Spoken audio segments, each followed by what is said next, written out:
Assalamualaikum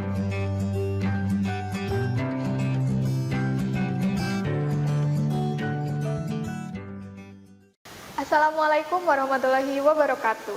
Pada kesempatan kali ini kita akan belajar mengenai virus ya bersama saya Agi Khairunisa. Nah, materi ini merupakan salah satu materi yang ada di kelas 10, masih pada semester pertama. Nah, virus. Nah, pasti teman-teman sudah sangat familiar dengan kata tersebut, namun pernah berpikir tidak bahwa virus ini masih ambigu ya, masih tidak bisa dikategorikan sebagai makhluk hidup dan juga tidak bisa kita kategorikan juga sebagai bukan makhluk hidup. Nah, bisa kita lihat di sini sistem klasifikasi yang kemarin kita bahas pada sistem 6 kingdom tidak terdapat virus di sini. Lalu virus ini makhluk hidup atau bukan? Nah, jadi kita akan jawab, kita akan ketahui setelah kita menyaksikan materi ini. Beberapa tokoh ada Adolf Meyer, kemudian Dmitri Ivanovsky, Martinus Behring, kemudian Wendell and Stanley yang melakukan penelitian terhadap virus atau terhadap suatu makhluk yang sangat kecil ini yang dulu masih belum bisa dikategorikan ini makhluk namanya apa gitu. Nah, yang pertama Adolf Meyer ini menemukan tembakau yang terinfeksi. Nah, kemudian getah dari tembakau itu kemudian disuntikan kepada tanaman yang lainnya dan ternyata tanamannya tersebut tertular. Maka Adolf Meyer ini memiliki hipotesis bahwa ada makhluk hidup kecil atau mikroorganisme yang menularkannya. Nah, kemudian selanjutnya Dmitri Ivanovsky ini membuat saringan bakteri. Nah, ternyata partikel tersebut masih bisa lolos.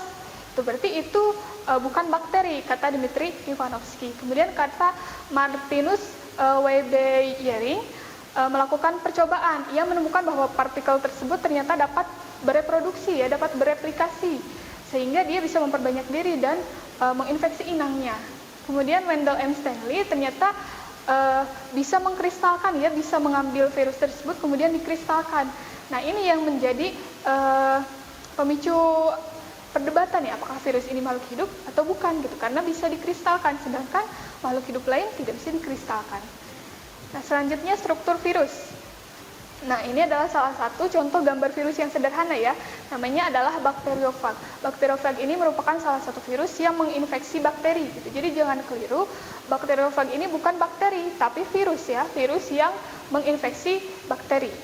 Nah, bisa kita lihat di sini ada bagian kepala, kemudian ada bagian leher dan juga bagian ekor. Nah, pada bagian kepala ini ada kapsid dan juga ada asam nukleat. Nah, asam nukleatnya bisa berupa RNA ataupun DNA.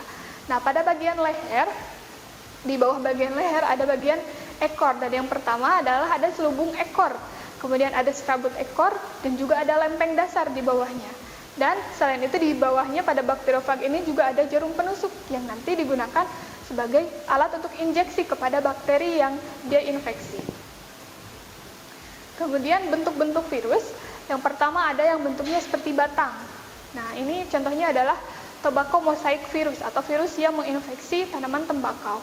Kemudian yang kedua ada yang namanya polyhedral atau icosahedral. Jadi dia punya kepala yang memiliki banyak sisi gitu Kemudian ada juga yang berbentuk bola dan ada juga yang berbentuk T. Salah satunya adalah bakteriofag T4. Nah, ciri-ciri virus yang pertama adalah memiliki ukuran 20-300 nanometer.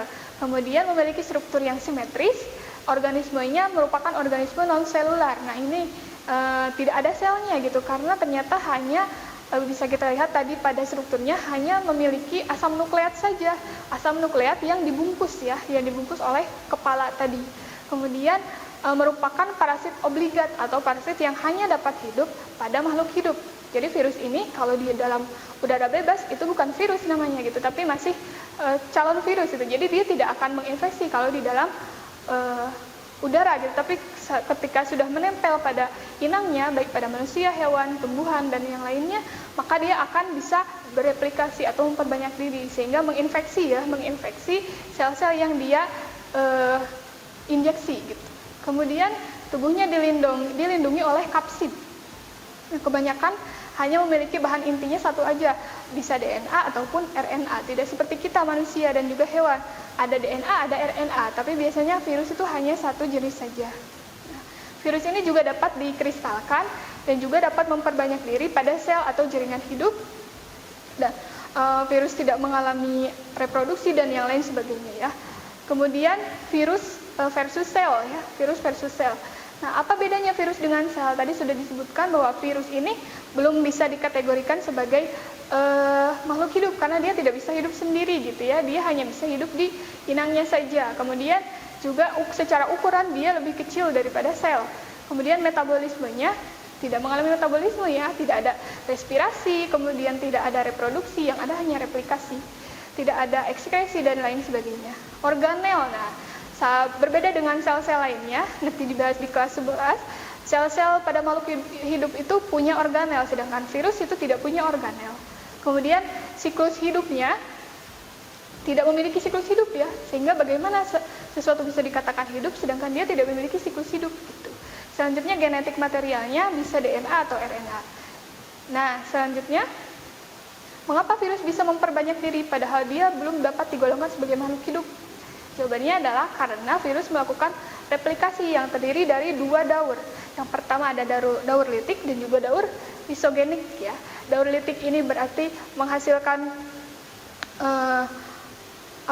virus yang keluar dari bakterinya, kemudian pada daur lisogenik akan terjadi fase-fase selanjutnya. Sehingga terus seperti itu, sehingga si virus ini bisa banyak pada suatu inangnya. Nah, selanjutnya daur replikasi fag mencapai puncaknya sampai kematian sel inang gitu ya, kematian. Jadi kalau inangnya sudah mati baru dia melakukan daur yang lainnya gitu ya. Kemudian daur yang melakukan replikasi genom tanpa menghancurkan sel inang adalah daur lisogenik gitu. Jadi kan kalau daur litik dia memecahkan selnya gitu ya. Kalau daur lisogenik dia tidak memecahkan selnya, jadi tidak bisa kelihatan. Selanjutnya profag adalah genom virus yang terdapat dalam bakteri dari hasil daur lisogenik. Dan profag ini menghasilkan fag aktif dengan melisiskan sel inang tadi ya. Si profag ini menghasilkan fag yang keluar ya, yang melisiskan atau memecahkan si sel inangnya tadi. Selanjutnya sinyal-sinyal tertentu baik itu zat kimia, kemudian radiasi dan juga yang lainnya itu bisa mengubah fase tadi dari litik ke lisogenik. Nah, dan ini adalah gambar-gambar yang menunjukkan infeksi virus atau penyakit yang disebabkan oleh virus. Nah, di sana ada gambar tangan yang digigit oleh anjing. Nah, karena di dalam anjing ini ada virus-virus yang bisa menyebarkan penyakit gitu ya di dalam tubuh kita. Kemudian ada herpes, kemudian ada yang menyerang tanaman juga. Nah, itu adalah salah satu beberapa jenis penyakit yang disebabkan oleh virus. Nah, virus ini biasanya hanya menginfeksi satu jenis saja. Namun karena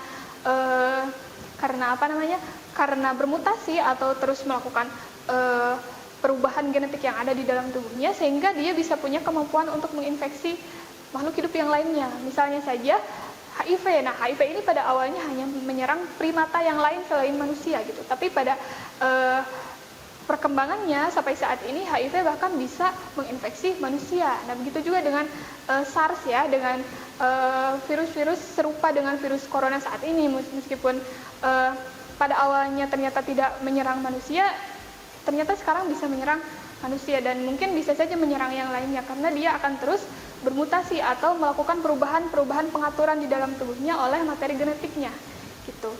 Kemudian virus yang menginfeksi bakteri tadi sudah disebutkan mengenai bakteriofag ya. Contohnya adalah Fag-T4 yang menginfeksi Escherichia coli, terus bakteriofag juga dan yang lainnya. Nah, sekian saja untuk bahasan virus kali ini. Semoga dapat bermanfaat.